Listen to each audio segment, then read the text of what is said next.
from 1994 to 2020, Sony has been making PlayStations from the PlayStation 1 to the PlayStation 5, which is really, really awesome. But let us just talk about it. A bit backstory. How was the evolution of PlayStation? Welcome back to the channel. PlayStation 1 was actually released in 1994, and as at then there were two companies who were reigning in the gaming market. Nintendo owns 40% of the market, and Sega who owns 5%, 55% of the market, which adds up to 95%, and then the remaining gaming companies had to split up the remaining 5%.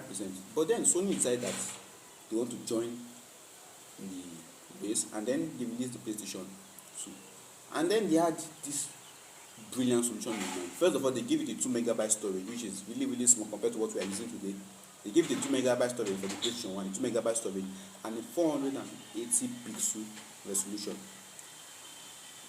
It actually had no major internal storage, but the 2 gig RAM, 2 megabytes was just help to hold your games when you have been playing it.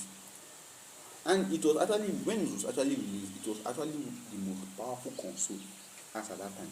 You should know, like, it was actually the most powerful console at that time because it was the first console to actually be able to give us TVD games as at 1994. So the first console to be able to give people TVD games. So it was actually one of the best ways in which Sony was actually able to sell its more and also beat out the competition, and actually sold 100 million units, wiping out Sega completely. That is, like, Sega actually went out of business, wiping out Sega completely, and then even a bit to Nintendo and other gaming companies. But then, just to follow up on the release of the PlayStation 1, Sony decided to roll out the PlayStation 2 in the year 2000. The PlayStation 2 was not about evolution. It was about evolution, not revolution. It was a brand new PlayStation. Like, they ignored that one. The PlayStation 1 was like for the 19th century.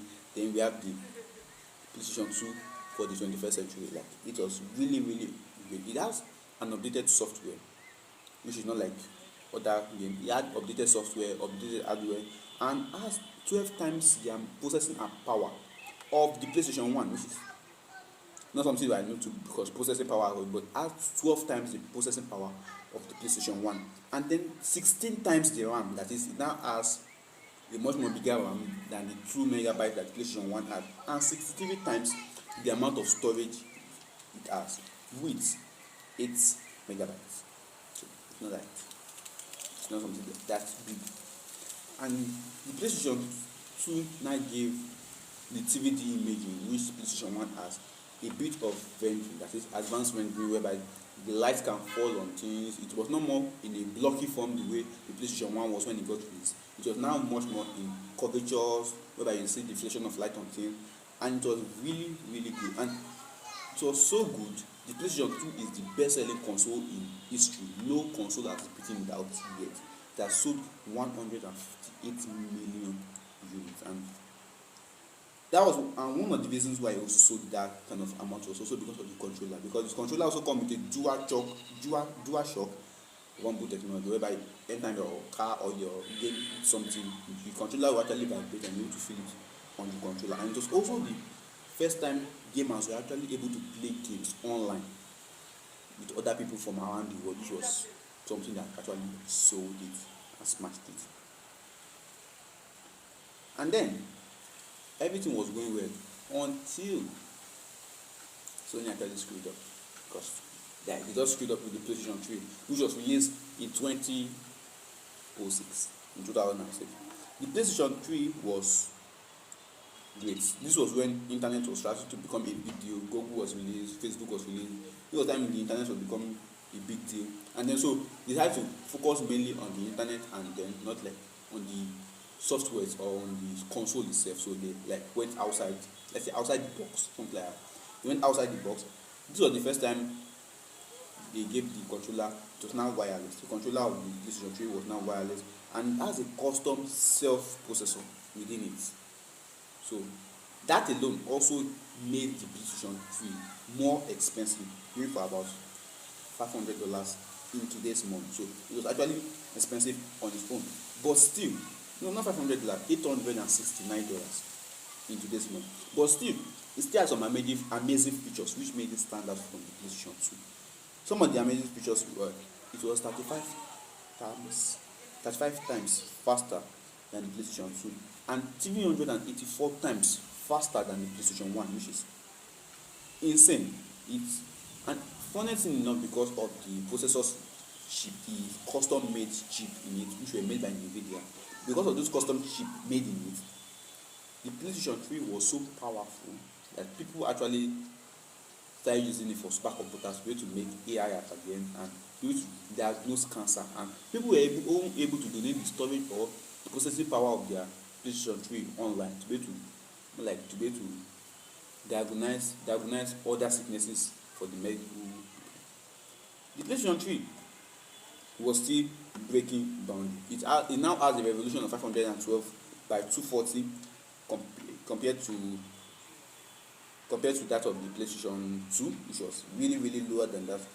And then for the first time ever, we now had HD game. So all the processing power that it actually gained was actually more like just to increase the gaming, but the price also was one of the things that actually made it not to get that target of 100 million in sales. And then one of the best things about the controller was that it was much more lighter and that motion sensor. So rather than you using the pads, the sticks to control whatever is on the screen, you can just flip the controller off both sides, and then it will actually go. Even though the pricing still screwed up, Sony were able to sell 84 million units, and for the first time ever, they were outsold by Microsoft, who sold 86 million units, which is not so close, but 2 million units is small. But then something also happened again. The PlayStation 4 was about to come out in 2013, and this time Sony were ready to, okay, we've screwed up in the PlayStation 3, we can actually make it better in the PlayStation 4. So what did they actually do? They were actually supposed to make it much more better, right? But then Microsoft did their work for them. Microsoft did their work for them by launching the Xbox One. And then when Microsoft launched the Xbox One, just like the same mistake Sony made the other time, they focused on the internet aspect, the online aspect. It's also bad to the extent that Microsoft were forcing users to be able to connect online, to be able to play the game, which was not the best. They were forcing users to connect online to play the game, and they had to get a lot of accessories for them. Microsoft screwed up so bad that if Sony actually wanted to release the PlayStation 3 again, they could have still done it and outsold Microsoft Xbox. But still, they didn't. They moved on to the PlayStation 4. And when the PlayStation 4 came out, it was really awesome. First of all, the PlayStation 4 controller now has a 2-inch screen on it, which is good. It is now 10 times more powerful. 10 times more powerful than the PlayStation 3, and 3,800 times more powerful than the PlayStation 1. It has 8 gig of RAM, which is 32 times more powerful than the PlayStation 3, and 4,096 times more powerful than the PlayStation 1. So I think the numbers are trying to get bigger here. And they made it so well that it was now much more easier for developers to make games on it, rather than them having to connect to like a special code or a special server. It was so flexible, developers were able to express their creativity, and then imaging quality was now being dealt with from the PlayStation 3. It was now at 1920, that is 1920 pixels by 1080p, which is what we call full HD, whereby your gaming, rendering, lighting, shadowing, everything was now at best. Realistic effects will start to come into play here, and it was so well.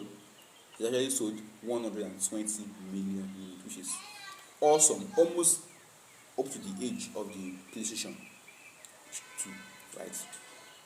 But then 2020 came. It was this time of the coronavirus, but still we didn't let it in the house. We were able to get our hands on the PlayStation 5.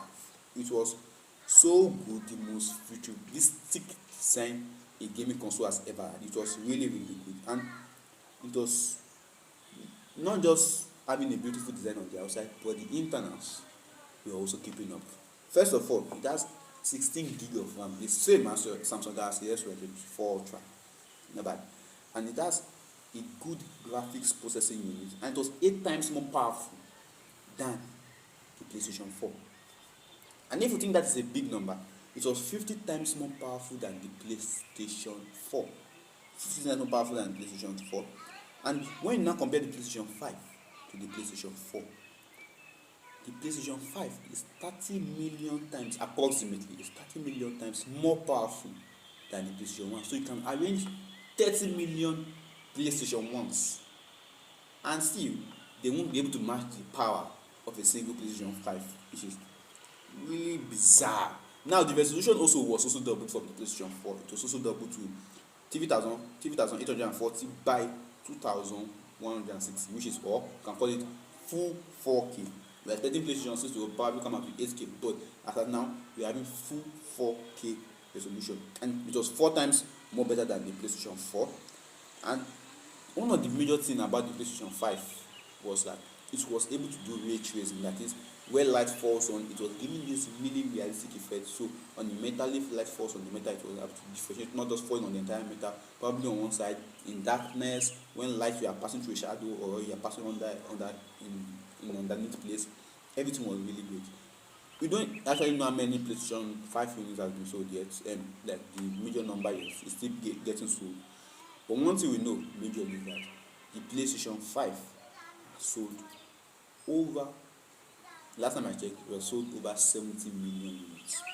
We don't know how long it will. I don't know how many units get sold before the PlayStation 6 comes out, but we're expecting to see a lot. So, which is your favorite PlayStation of all? And how many of them do you own? Subscribe, comment, and I'll catch you guys in the very next one. Bye.